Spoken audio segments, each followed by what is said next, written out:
We're eager to talk with you about anything that matters. And we don't for a minute ever want you to think that we don't think that the things that you are living, that the issues that you are contemplating, or the situations that you are standing in are not important, because every single one of them is. But we do want this gathering to be a sort of mental, if you want it to be for you, we can't do it for you, but we can intend it in terms of what we are offering. We would like it to be a sort of mental turning point where you decide you're going to start looking forward to what's coming with more enthusiasm as you detach more and more from anything negative about what is. Because you've been sifting through the data of life, and you've been launching these rockets of desire. Whenever you know what you don't want, you, for a moment, know what you do want, even though it's a vibration you haven't practiced, and even though it's a vibration you cannot sustain. You gave birth to it, and the larger part of you can sustain it and does. So when an idea comes to you, no matter how fleeting it is, the larger part of you holds that idea in vibrational frequency. It's like a beam of light that is forever held for you to tune yourself to. And if you care about the way you feel, then you're more likely to find yourself moving closer and closer to the frequency of it until it will breathe life into you in the same way that the rocket of desire that you launched breathed life into us.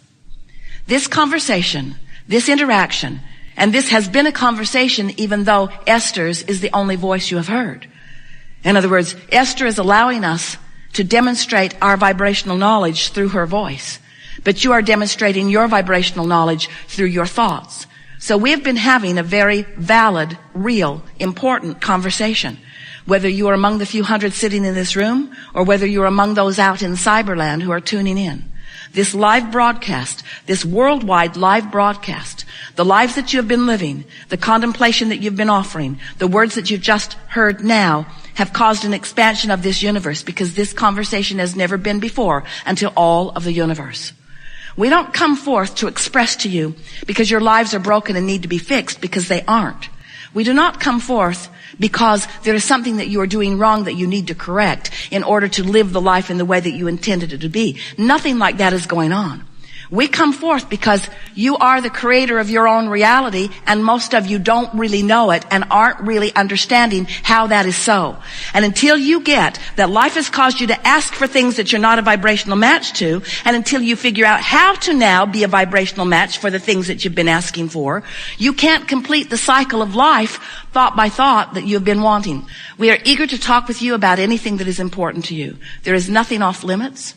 We call it the hot seat, but it really isn't all that hot. Don't worry about the way it unfolds. It is our promise to you it will be perfect.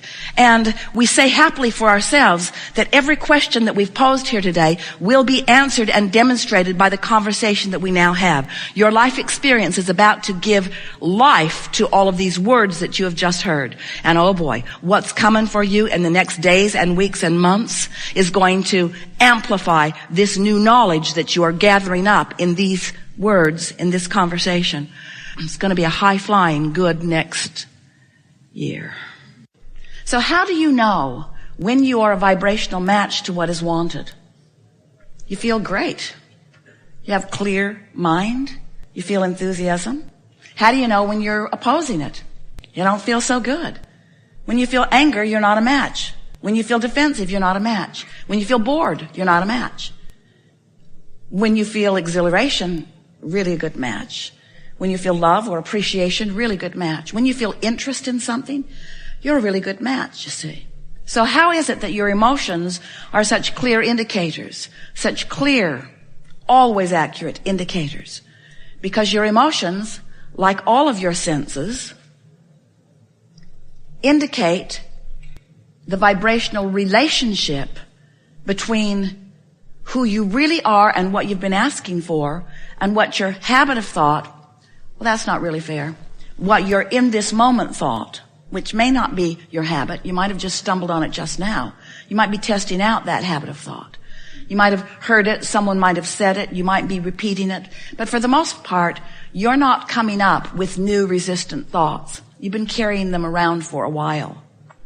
And the reason that you don't give them up easily is because you've been carrying them around for a while, so they've been your point of attraction for a while, So law of attraction's been giving you evidence of them for a while. So you have proven the validity of them to yourself. So you believe that it is real and you believe that it is true. So you keep repeating it. Because after all, you want to be truthful. Not. You don't want to be truthful about things not wanted. Esther argued with us in the beginning about that quite a bit. But Abraham, it's true. It's true. I'm only speaking the facts. I'm only speaking what is true. And we say there are a lot of true things that resonate with what you want. Focus on those true things. Because anything you focus upon, and this is the big words of the day, anything you focus upon, you will make your truth. Law of attraction will help you. Anything that you focus upon becomes your truth. So you just got to ask yourself, is this a truth I want to manifest? Is this a truth that I want to activate in my vibration? And the reason that we start there is because we want you to understand what the truth of your being really is. You were source energy before you came into this physical body, and the larger part of you still is that source energy being. And when you focus upon something that makes you feel fearful or angry or hateful, then you've activated within yourself something that is not active within the source within you. And that's why it feels so off. The feeling of hatred, or the feeling of meanness, or the feeling of defensiveness, or the feeling of fear, any of those negative emotions simply means, it's important, but it's simple. It simply means that what you're thinking about and how you're thinking about it is a differing opinion of how source within you is thinking about the same thing. Which leads us to a really important premise that most of you are not completely aware of, that we are completely aware of, that we would like you to be completely aware of. And that is the source within you, your inner being, that which man wants to call God, is focused with you in every moment and offering an opinion about what you are focused upon. So when you hate that guy and you feel awful in your hatred, it's because source loves that guy. And we know you think source is misguided.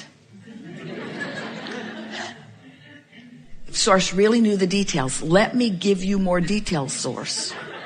I would like to tell you specifically why I feel justified in this. I am justified in this because I feel justified in this because I feel justified in this because it is something that I do not want. And I've come to believe that if I push hard enough against unwanted things, that in my pushing against unwanted things, I will obliterate them. And as I obliterate the unwanted things, in their absence, I will be left with something that I want. We want you to know that this is an environment of well-being, and that well-being is available to you at all times, that there is not a moment in time that well-being is not available to you. You just need to relax and allow the well-being that is available in every moment to wash around you, to flow to you and through you, to sustain you, to uplift you, to provide for you. Because well-being is the balance of this universe. And if in any moment you are experiencing something less than well-being, it only means that there's something going on in your thought process, and it didn't start just now, it's been going on. Something going on in your thought process that has you temporarily, and that is really a key word, temporarily pinched off from the clarity that is available to you, from the abundance that is available to you, from the well-being that is available to you. We are eager to talk with you about anything that is important to you. We want you to know there are a few hundred of you gathered here, and we are so appreciative of your willingness to participate with us in this way, because who you are and how you focus,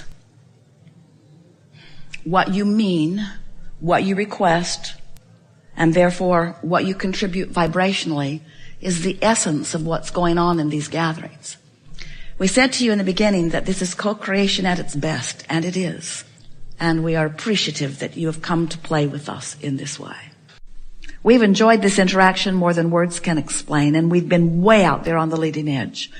We want to compliment you on your willingness to sit and listen to us talk incessantly about the laws of the universe and about the emotions that move through you.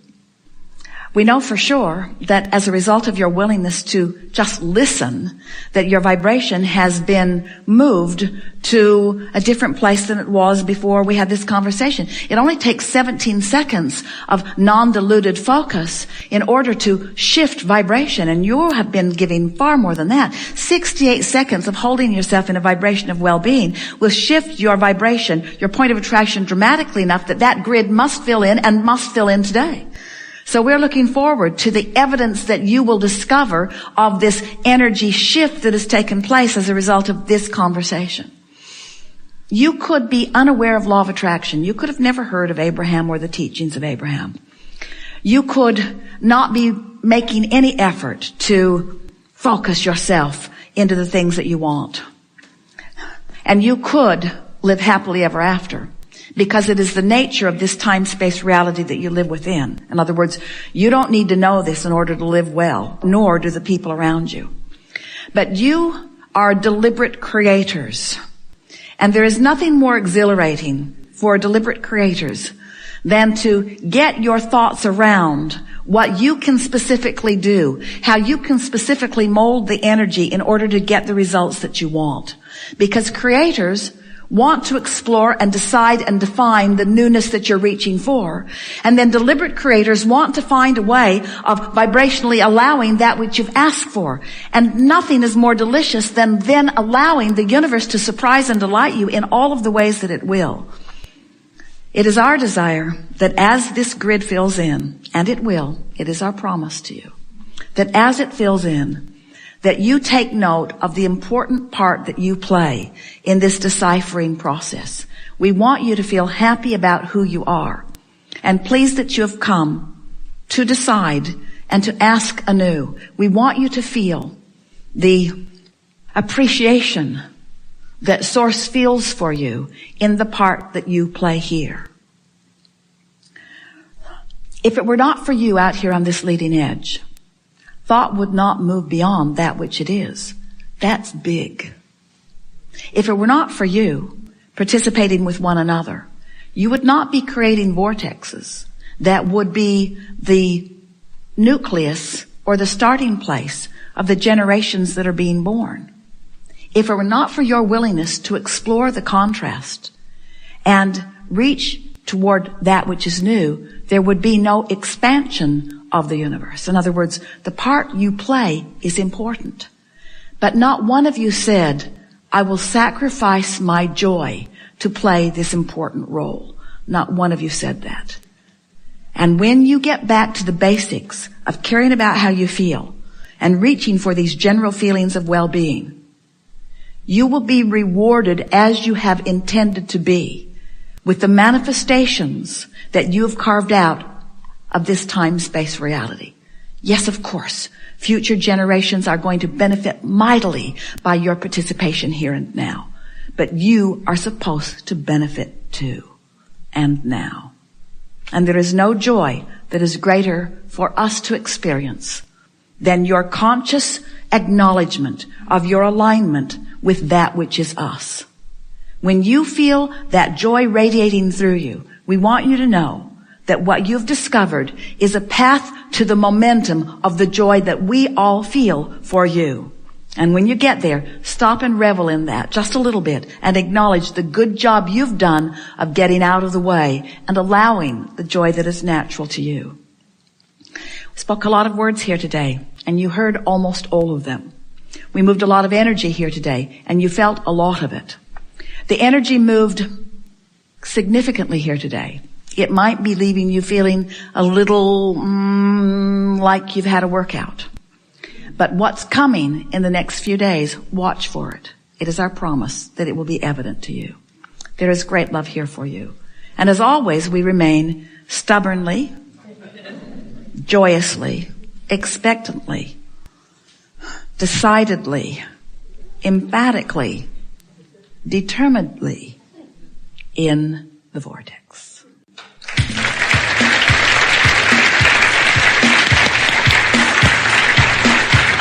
Really, really, really good day. Really good day. Really, really good day.